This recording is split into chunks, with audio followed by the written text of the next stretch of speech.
পূর্ব জামানার এক ব্যক্তি খুব বড় নাফরমান ছিল।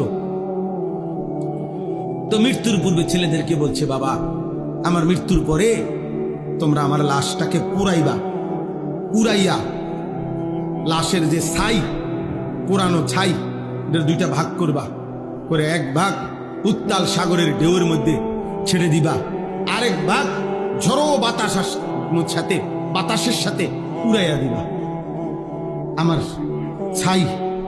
বলছে কেন বাবা?